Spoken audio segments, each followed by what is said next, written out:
द्वारा रचित बहादुर कहानी को समझेंगे। देखिए, इस कहानी में हम जो है बहादुर के चरित्र चित्रण यानी बहादुर के जीवन परिचय के बारे में जानेंगे कि एक बहादुर लड़का जो नेपाली लड़का था वो कैसे जो है अपने जीवन में विशेषताओं का वर्णन किया है। देखिए, बहादुर कहानी के मुख्य पात्र दिल बहादुर ये जो है प्रश्न ऐसे पूछता है कि बहादुर का जो है चरित्र चित्रण लिखिए। तो आपको देखिए ये जो हेडिंग दी हुई है यहाँ से आपको दिख रही होंगी ये, तो आपको इन्हें याद करने की जरूरत नहीं, मैं आपको एक ट्रिक बता रहा हूँ तो आपको ये सिंपल 1 मिनट में जो है आपको याद हो जाएंगी। ठीक है, देखिए जैसे असहाय और भोला बालक, परिश्रमी और ईमानदार, प्रेम का भूखा हंसमुख बालक, सहनशील व स्वाभिमानी, व्यवहार कुशल। तो आप अगर देखेंगे और मातृपिता भक्त बालक, स्नेही बालक। ठीक है, तो क्या होता है कि यहाँ पर तो हमको याद हो जाती हैं, हम एक बार पढ़ लेते हैं, 2-3 बार पढ़ लेते हैं तो हमको ये याद हो जाती हैं। लेकिन जब हम परीक्षा यानी बोर्ड पर बैठ जाते हैं तो उस समय हम क्या होता है कि हमें कुछ ऐसी हेडिंग होती हैं जो भूलने लगते हैं। उनके बारे में तो हमें पता होता है लेकिन हम क्या है कि धीरे धीरे हमें जो है याददाश्त थोड़ा मतलब वैसे जब हम पेपर देने जाते हैं तो वैसे हमारे दिमाग में बहुत जोर रहता है। हम जब पेपर देने जाते हैं उस टाइम भी पढ़ते हैं, ये बहुत गलत बात है। अगर आप पेपर देने जब जाएं उसके 1 दिन पहले से आप पढ़ाई बंद कर दें तो मेरे समझ में बहुत सही रहेगा। ठीक है, तो आइए हम देखिए बहादुर के जीवन के बारे में समझते हैं और मैं सबसे पहले आपको इसकी ट्रिक बता देता हूँ। तो ट्रिक को समझ लीजिए कैसी ट्रिक है जिससे कि हम जो है बहादुर का चरित्र चित्रण को जो है समझ सके। देखिए, मैं आपको ट्रिक लिख रहा हूँ, उस ट्रिक ध्यान से देखना, थोड़ा इसे हम और बड़ा कर देते ताकि आपको अच्छे से और दिखाई दे। ठीक है, CPHV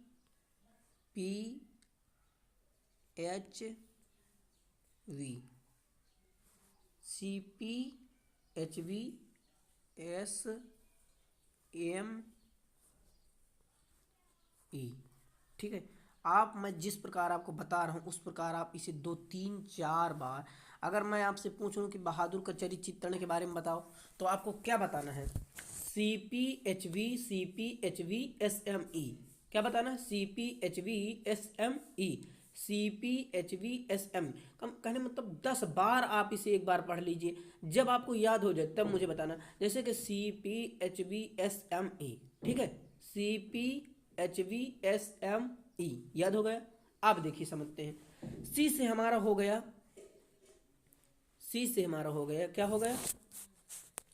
छल कपट रहित भोला बालक। यानी जो यहाँ इसे ये जो असहाय है, यहाँ पर देख रहे हैं ना पहली हेडिंग, असहाय और भोला बालक, इसे हम ऐसे भी लिख सकते हैं छल कपट रहित भोला बालक, यानी उसके अंदर कोई छल नहीं है, वो एक असहाय है। भाई अपनी माता से झगड़ कर वो आता है तो एक असहाय ही लड़का जो नेपाली लड़का था, तो यहाँ पर आपको लिख देना है छल कपट रहित भोला बालक, सी से यानी छल कपट रहित भोला बालक। पी से हो गए परिश्रमी व ईमानदार। ठीक है, यच से हमारा हो गया, क्या हो गया? हंसमुख बालक। क्या हो गया? हंसमुख बालक। वी से हो गया व्यवहार कुशल। क्या हो गया? वी से ये यहाँ पर व्यवहार कुशल, वी से क्या हो गया? व्यवहार कुशल।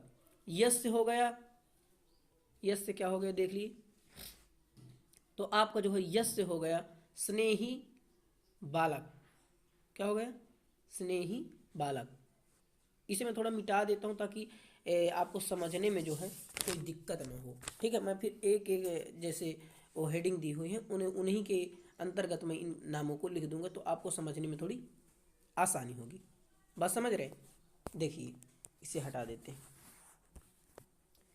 बी से हो गया, मैं यहाँ पर थोड़ा नीचे लिख रहा हूँ ताकि आपको, जैसे कि देखिए ये जो असहाय बालक है तो यहाँ पर आपको क्या लिख देना है? सी यानी छल कपट रहित भोला बालक। ठीक है, पी से हो गई परिश्रमी। ठीक है, प्रेम का भूखा जो है, ऐसे एक ही बात है।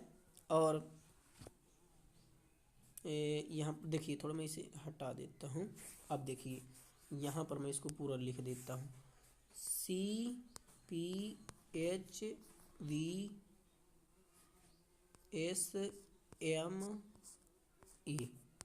ठीक है। तो सी से हो गया, ध्यान देना, सी से हो गया छल कपट रहित भोला बालक। याद कर लीजिए, मैं जो बता रहा हूँ आप एक अपने रफ में नोट करते जाइए। सी से क्या हो गया, छल कपट रहित भोला बालक। पी से हो गया, हमारी हेडिंग याद करते जाइए, पी से हो गया परिश्रमी यानी मेहनत करने वाला, ठीक है। सॉरी। और यश से हो गया हमारा जो यच है, यच से हो गया हसमुख बालक, हसमुख एवं मृदुभाषी बालक, ठीक है, ये हेडिंग। और वी से लिख लीजिए व्यवहार कुशल, क्या हो गया, व्यवहार कुशल। यश से हो गया स्नेही बालक, यश से क्या हो गया, स्नेही बालक, स्नेही सहनशील एवं स्वाभिमानी बालक। तीन हेडिंग यहाँ पर लिख लीजिए, स्नेही सहनशील व स्वाभिमानी बालक, ठीक है। एम से हो गया मात पित भक्त, एम से क्या हो गया, एम से मात पित भक्त, एम से हो गया मात पित भक्त। ई से हो गया ईमानदार, ई से क्या हो गया, ईमानदार, ठीक है, आप समझ लिए। तो अब देखिए, अब आप जो है जैसे असहाय और भोला। बहादुर एक नेपाली लड़का है, बहादुर एक नेपाल का रहने वाला एक बालक है। अपनी कर्कशा माता के व्यवहार, यानी कर्कशा मतलब ये होता थोड़ा उनका जो स्वभाव था, बहुत चिड़चिड़ाने वाली उनकी माता थी। तो मैं इसे और जूम कर देता हूँ, ठीक है, ताकि आपको और अच्छे से दिखाई दे। देखिए अब सही दिख रहा होगा। तो बहादुर नेपाल का रहने वाला है। अपनी कर्कशा माता के व्यवहार से पीड़ित होकर वह अपना घर छोड़ देता है तथा प्यार का व्यवहार पाकर निर्मला के परिवार का सारा कार्य जो है संभाल लेता है। परिश्रमी व ईमानदार कैसे स्पष्ट करेंगे। बहादुर सुबह 8 बजे से लेकर रात्रि तक का कार्य करता है। मारपीट के उपरांत भी भाई उसका जो लेखक यानी कि जो अमरकांत है, उसका एक लड़का था जिसका नाम था किशोर। तो उसे बहुत झगड़ता बिगड़ता था, मारपीट करता था।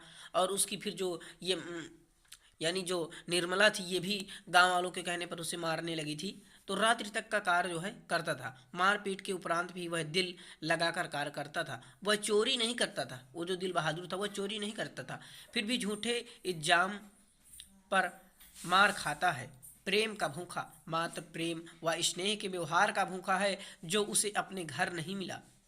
भाई उसकी माता मारती थी तो वही प्रेम तो उसे नहीं मिला, लेकिन वहाँ निर्मला के यहाँ उसे ऐसा प्रेम मिला तो वहाँ उसे अच्छा लगा।